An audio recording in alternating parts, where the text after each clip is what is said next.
Assalamu alaikum rahmatullah wa barakatuhu.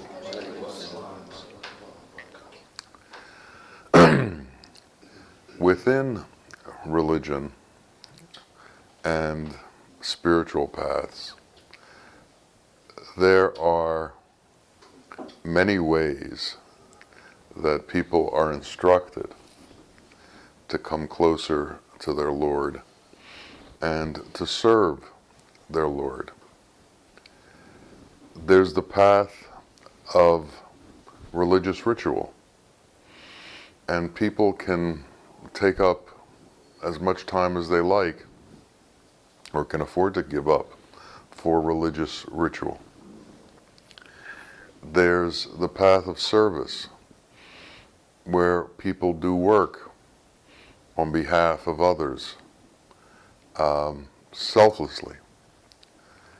There's the path of knowledge, where people try to learn everything they can about their Lord and become close to Him that way. But it is said that the most direct path and the path that is most successful for the average man is the path of love. And the path of love brings you directly in contact, can bring you directly in contact with your Creator. Love, by its very nature, is able to overcome all of the lower forces and all of the lower inclinations. It's like a fire that wipes them away. And without love, it's very difficult to subdue the fire of the lower forces. The intellect can't subdue them, but love can subdue them. And each one of us should imagine times when love in us was very strong, times when love in us was very powerful, and the effect that it had on us. And what we will remember is that all of the difficulties or the things that bothered us or the anxieties, when love is strong, they fade away. There's no room for them. Love suppresses them.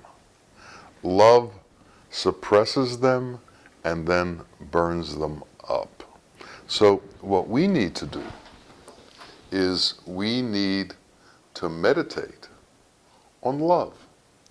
We need to meditate on bringing love into our being.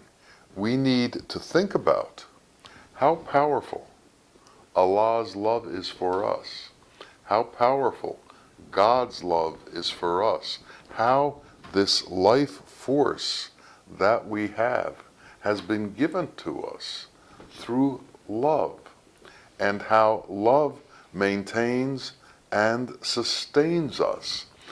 If we understood for a second that if Allah lost His love for this creation would disappear. But this creation is held into place by Allah's love. So what we need to do is try and comprehend that love and return that love to our Creator. It is in that love for our Creator that we can come into touch with reality. Because the string that attaches us to our Creator is love. And the string that attaches us to reality is love. When love is strong, illusion, Maya, fades away. Because love is stronger than illusion. Love is stronger than Maya. karma fades away because love is stronger than karma. We constantly have all of these old attachments that we were born with, that came to us through our parents, and they influence our being. And everyone wants to know, well, how can I rid myself of all of these influences? And the way we rid ourselves of these influences is to be in a state of divine love. Allah has no karma. His love has no karma. His love has no attachments. He is and he gives. He doesn't have favorites. He doesn't pick one over the other. He gives to everybody. The air is free. The water is free. The love that he gives is free. And if we can find this love and attach ourselves to this love, we become free. And it's in that freedom, through that love, that we can begin to understand reality. As Maya fades, as karma fades, as this world fades from us, as its influence on us fades, we become closer to the truth. And the truth is non-manifest. And this is a difficult concept to grasp. But when we are constantly using our senses as the way we find our way around the world, we become closer to Maya and to karma. So if you live your life through your body and through your body's senses, through your eyes, nose, ears, touch, taste, you become closer to illusion. As you become closer to illusion, it seems real.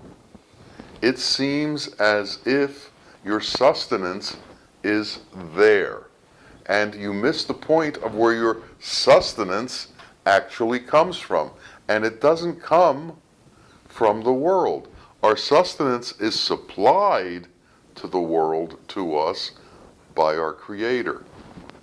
Our Creator is non-manifest.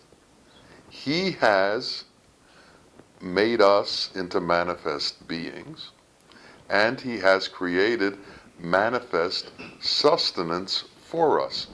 But it's also been explained to us that this manifest existence has a period of time. And time is the great destroyer. Over the course of time, everything we see disappears. Over the course of time, everything fades. Allah is without time.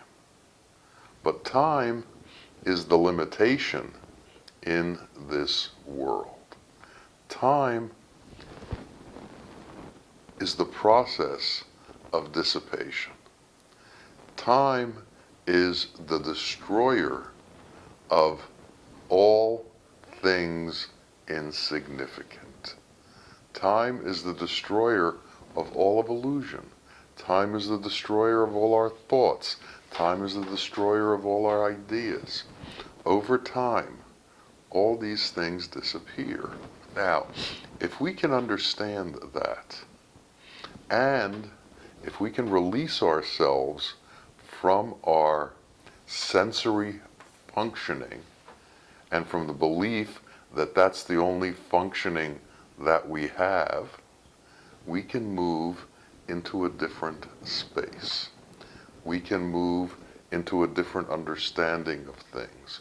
We can become different. What is it that separates ordinary man from exalted man? What is it that separates ordinary man from transcendent man? And at the core is the attachment to the world. At the core is the desire for the world. At the core is the interplay with the world and the fact that we get satisfaction from the world. If we are able to release ourselves from the things that bring us satisfaction in the world, or at least the things that we believe give us satisfaction from the world, we can begin the move into becoming transcendent man. But as long as we hold on to the world, and as long as we look for our sustenance and our gratification from the things of the world, transcendence is beyond us. Because transcendence can't be found in Maya. Transcendence can't be found in illusion. Transcendence can't be found in the elemental. Transcendence is beyond Maya, beyond illusion, beyond the elemental. And we have to somehow go beyond the elemental. And the springboard to get us beyond the elemental is love. When we are within the confines of illusion and belief in illusion, we see separation. Everybody's face looks different to us. We see every individual as someone other than ourselves. If we take the leap into unconditional love, as this love grows and as this love goes from ordinary worldly love and becomes divine love, some very interesting things begin to happen to us.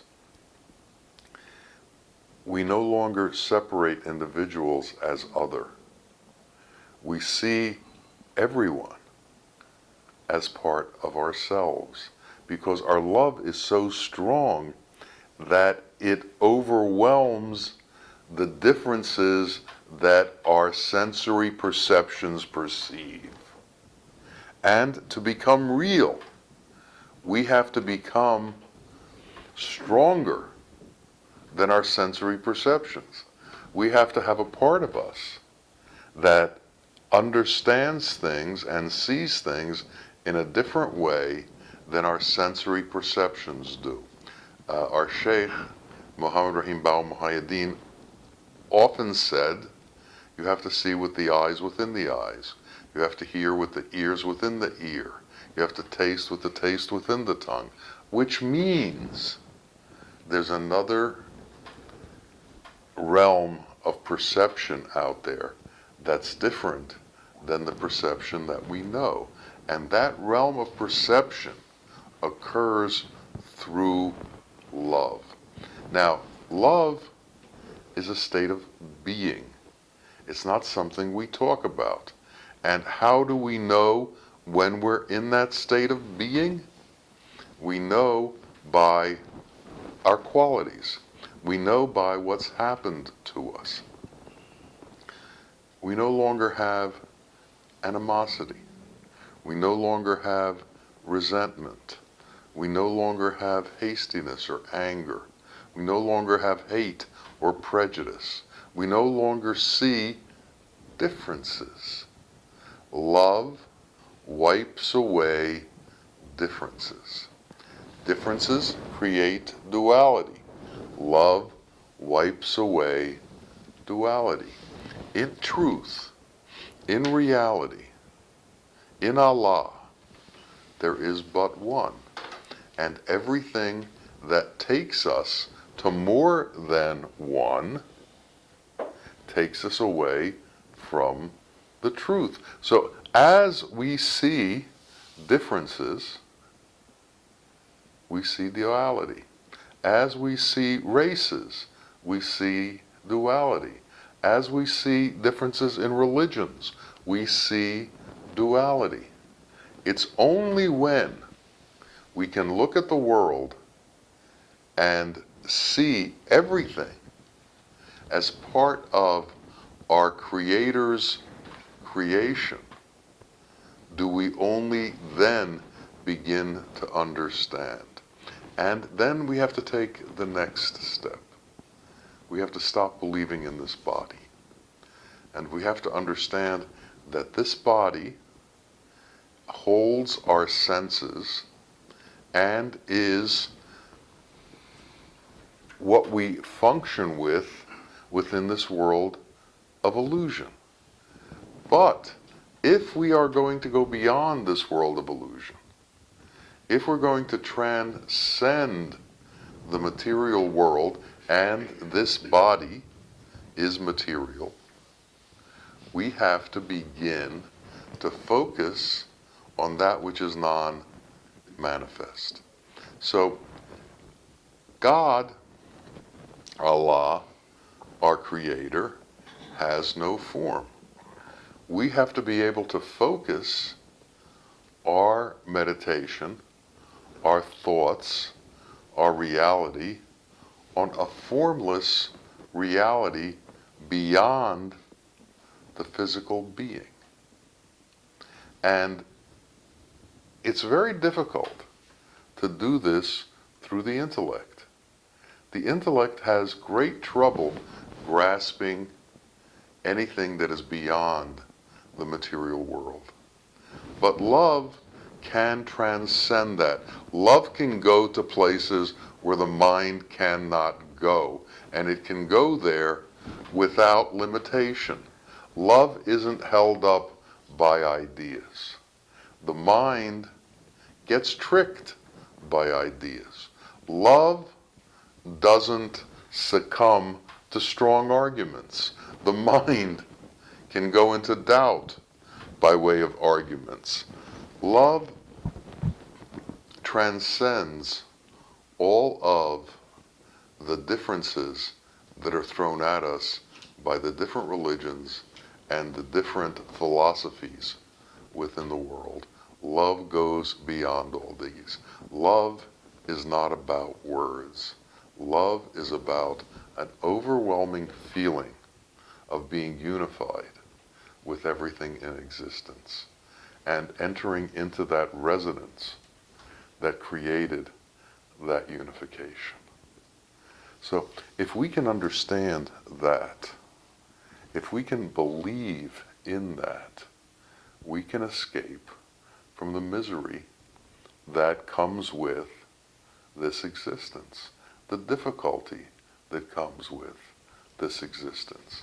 There are always things that will bring pain to us if we are looking for sustenance from the world.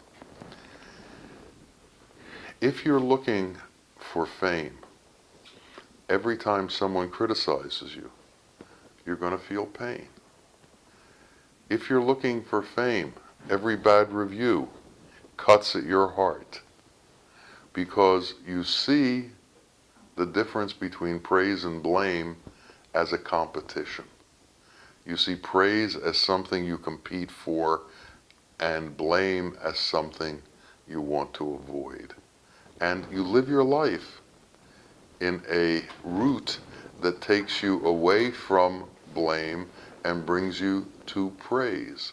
And in this machination of our being to try and do this, we cause ourselves tremendous pain constantly, because praise and blame are two sides of the same coin.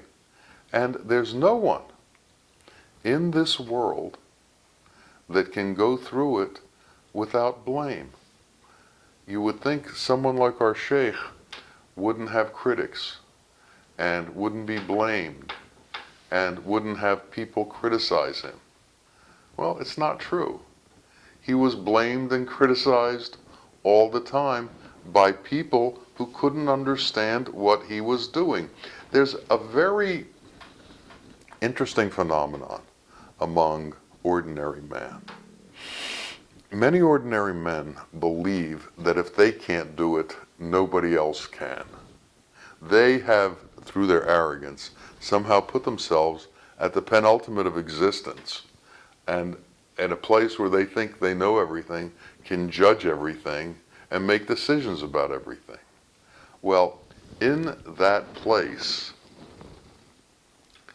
where nothing is greater than you are, and where you are sitting in judgment of the entire world, you have totally lost the path of truth. You've totally succumbed to the delusions and the hypnotisms and the magnetisms of the world. And when you bump into anything that disagrees with you, everything is set off inside of you. Anger is set off, resentment is set off, animosity is set off. And this is how wars begin. And they don't have to be international wars for there to be wars. They can be just in your own system with the rest of the world. And some people are constantly at war with the world. Everything is personal. Everything is about them. Everything has to do with them. And so anything that somehow disturbs them has to be reacted to and has to be taken care of. A very simple example is road rage. People are driving. Nobody knows each other. Somebody cuts somebody off, and they think, how could they do that to me? And, every once in a while guns come out and terrible things happen. No matter how much you may think this world is personally going after you, that thought has to be given up. You have to be able to remove yourself from the purview of the haters, and you have to be able to remove yourself from their influence. There will always be those in this world who hate. There will always be those in this world who will not give credit to anyone for anything, no matter what they do. There will always be the ones in this world who you cannot help, no matter what your kindness is. And some of this has to do with mental instability, mental difficulties, where people are so engrossed in their egocentric self that they hear and see nothing else but their own needs. Empathy is a bridge to love. If we are without empathy, love is going to be very difficult to obtain. So, in order to love, we have to be able to feel others. We have to be influenced by the pain and joy of others. If we can't be happy when others are happy, we've separated ourselves from their happiness. If we can't feel the pain of others when they are in pain, we've separated ourselves from their difficulties. And Allah doesn't separate himself. So we need to follow the example of our Lord and not separate ourselves. We have to find a way to become inclusive.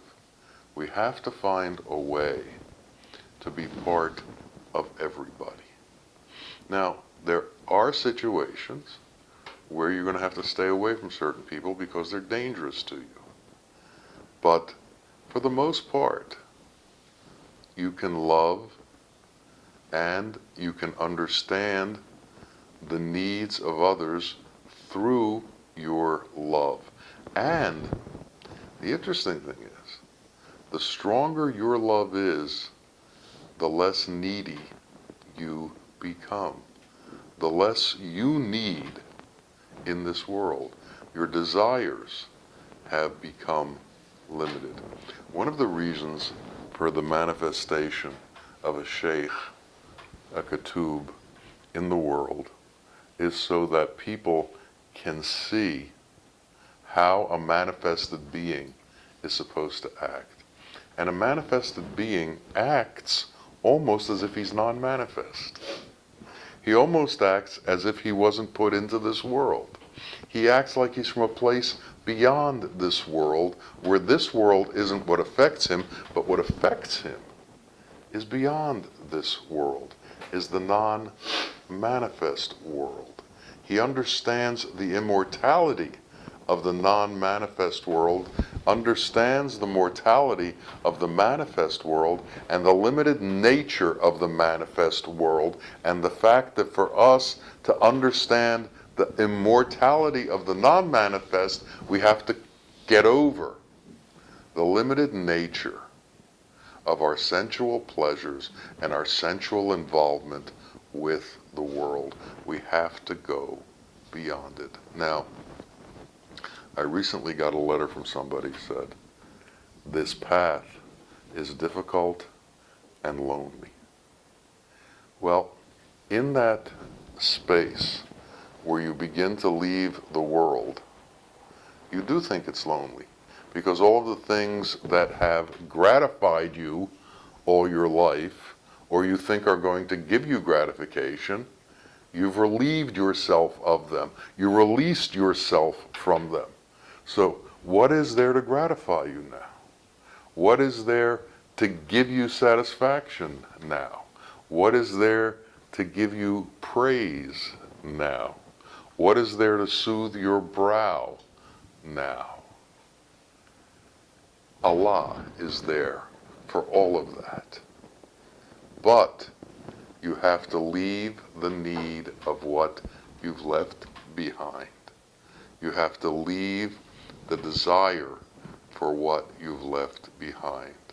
There will be a period of grieving when it becomes difficult to leave it behind, but it needs to be left behind to go into the next step. There's a story of a great holy man who was leaving his body to go into the non-manifest. And his wife walked into his room, and she saw him laying there, and she started shaking him and screaming his name. And her voice went through all the heavens, and caught him and brought him back into his being because of his attachment to her, his love for her, and his empathy not to make her grieve. So we have to understand how strong these attachments are to the world, how certain people make us happy or make us sad. We have to give up these attachments. There was another holy man who lost his son when he was very young, when the son was young. And he said immediately to his Lord, "My Lord, you've taken my son, and I thank you for that, because my closeness to him interfered with my closeness to you." And we have to understand that. Even though the heart-wrenching pain of the loss of a child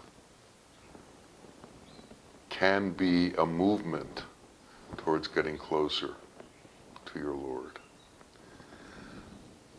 we need to do what needs to be done to get closer to our Lord. And the quick, shortest way is through immense, overwhelming, powerful, unconditional love. This is the path that was given to us by our Sheikh. And he showed us love constantly during his tenure in the manifest state. One of the reasons we were drawn to him from the beginning was that in his presence, all of the difficulties of the world faded away. His love cleansed us of our attachments, cleansed us of our difficulties, cleansed us of our involvements, made everything really simple and clear.